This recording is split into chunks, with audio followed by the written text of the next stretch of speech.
tape headquarters that was to last 3 years. They published it and they issued it in the summer of 1964 while I was there working in the war room. They titled it An Assessment, an evaluation of a possible military threat to Allied forces in Europe. So, the conclusion was there were 4 different groups involved. They had been coming here for a very, very long time. Apparently, they were not malevolent or hostile. The question was, what the hell are they doing here? Why are they here? And why? The idea when I found out that they had erased 40 rolls of film involving several thousand individual shots about what really happened up there, I became so furious that I could have punched the director of NASA in the nose. I have some film that they preserved that was not destroyed. Gentlemen, put up the next picture for me.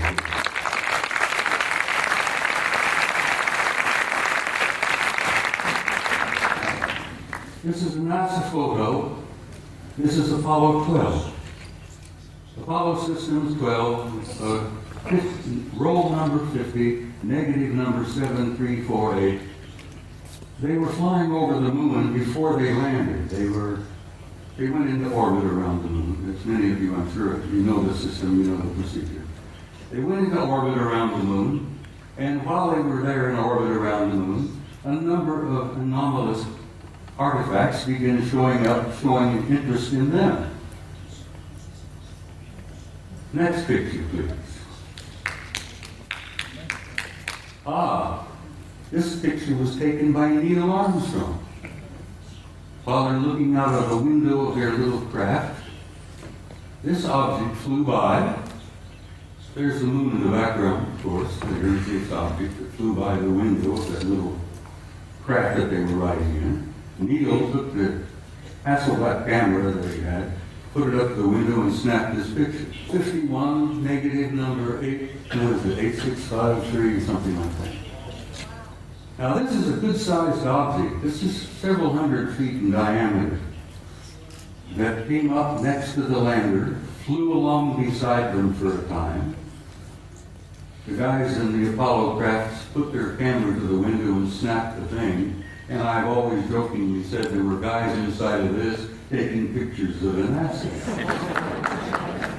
We were photographing them, they were photographing us.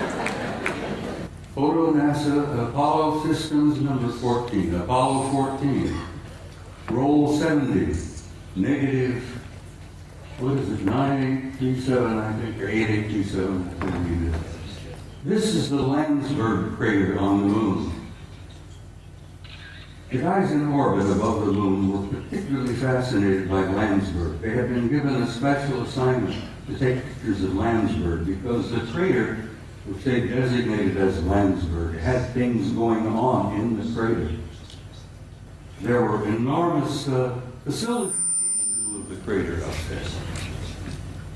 So they were specifically designated and assigned to photograph Landsberg to see if they could figure out what the hell's going on down there in the crater on Landsberg.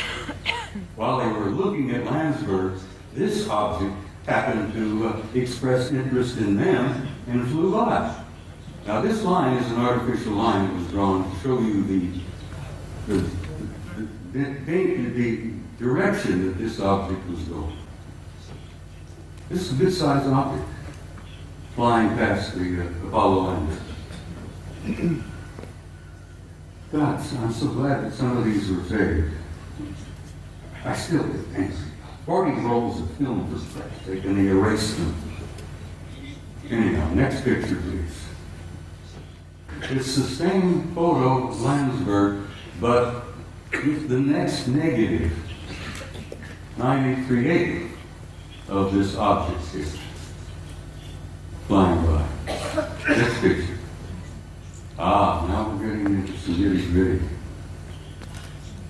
I'm going to give you just a brief little bit of history here. Back in the early days of NASA and the Apollo program, I got this picture from the Japanese Space Agency. the Japanese NASA. They have a tremendous program going over there in Japan. You know, the Japanese are bright people. So the Japanese Space Agency had signed a contract with NASA years and years ago to buy copies of every picture NASA took during the Apollo program. And I'm sure the Japanese paid a sizable amount of money for this contract. Now, you're all familiar, I'm sure, with Apollo 13. That was the aborted mission that was going to the moon to land, and they had an accident on the way. They couldn't land. They damn well barely got back. While they are on their way to the moon, here's the moon, a number of things began happening. Some strange objects were appearing outside the windows of the spacecraft. This photograph shows 3 different objects. This looks like a circular object with an enlarged dome on top. This is a smaller object, a circular kind of disc-shaped craft. But coming in from the right margin of this particular picture is this. This is a blow-up of the positive in the photograph. And here is a blow-up of the negative of this object here. Ladies and gentlemen, this particular object is 5 miles long. A hell of a lot. Next picture, please. This is the next sequence. Here, this large mother has moved into the middle of the frame, and something else has shown up over here, which has been estimated to be 2 miles long. But this really upset the guys. I've never been able to find out which one of the 3 Apollo members of the Apollo 13 crew would admit to ever having taken these pictures. Because as you know, the Apollo astronauts were threatened with their lives. I kid you not, they were threatened seriously. They even threatened their families if they ever divulged any of the information that they knew. Next photo, please. Now, here we are. Here's the big mother. Here's the other one, 2 miles long. Here's a picture of the positive. This is the negative. This mother is 5 miles long. Up here you see what appears to be 2 circular objects either arriving or departing from that particular big ship. I can almost understand why the authorities in NASA, why the authorities in the space program didn't want this information to come out. They were frightened. They were stunned. They couldn't deal with it themselves, and they figured that if they couldn't handle it, you couldn't handle it. There would be social disruption, I believe is one of the terms they used. They would disturb the body politic, I believe the term they used. So they clamped the lid down on this, and it's still down, and it's going to stay down, I'm afraid, for some time yet. Until people like yourselves and people like me and the rest of them here on the stage, by pushing and prodding and chipping away at this lie and this secrecy, eventually we will succeed. And don't you doubt that for a minute.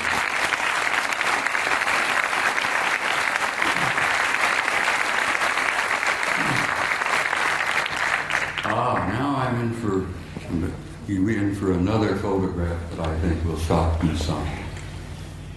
In 1980, NASA, never a straight answer, launched the Voyager program to Saturn. So they launched the Voyager in 1980. The pictures they got back from Voyager was so stunning and so shocking that they just locked them up in the safe. Well, this is the A-ring, and here is an object that is self-luminous, obviously artificial, larger than our moon, that seems to be moving all around throughout the rings of Saturn among the moons of Saturn. And Saturn's got a couple of dozen moons. This object here, as I said, larger than our moon, moving all around, apparently under intelligent control in the rings of Saturn. Now, try for a moment, if you can, to imagine a kind of a technology that is capable of constructing something larger than our moon, that's artificial, that moves around wherever it wishes to go, that's probably got several thousand guys inside. That is shocking to some people. Next picture, please. This is the piece de resistance, I guess, as the French say. Here you have another self-luminous, artificially constructed object, circular in shape, larger than our moon, that is also moving here, there, and everywhere throughout the rings of Saturn and among the moons of Saturn.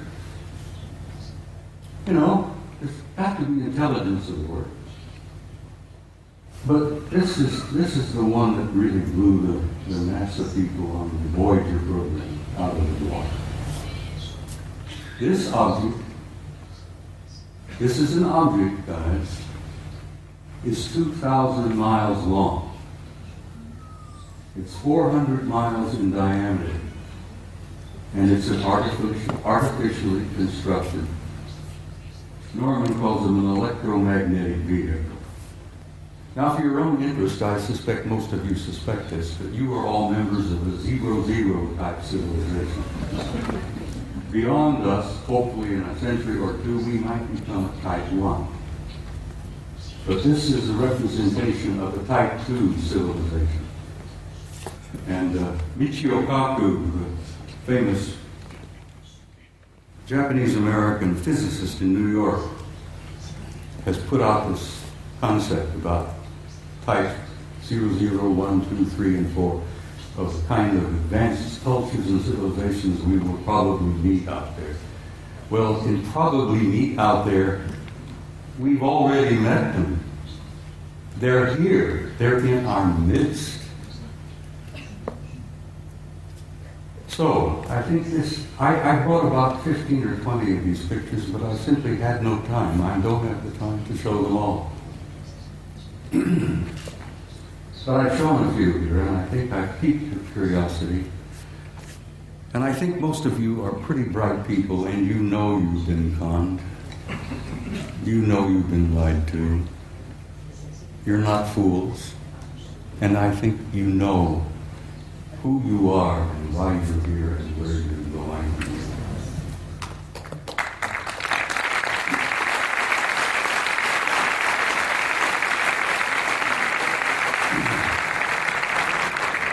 Next photograph, please. This is a photograph taken by our Mariner space vehicle that we launched back a number of years ago. You know, ships coming and going.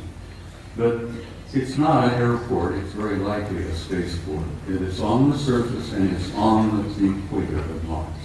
Next picture, please. This was published in a German magazine, but this is a Soviet photo. This is from their Phobos 2 spacecraft.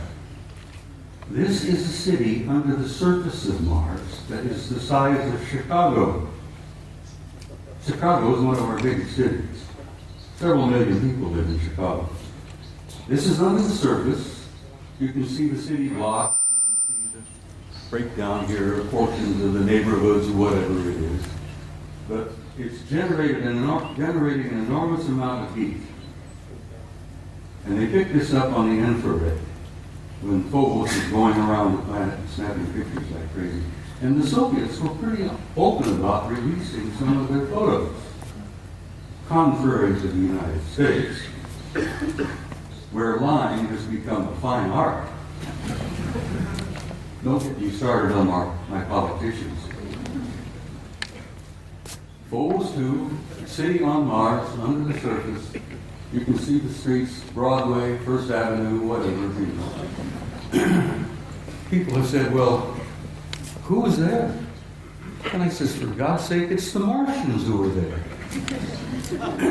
What a silly question to ask.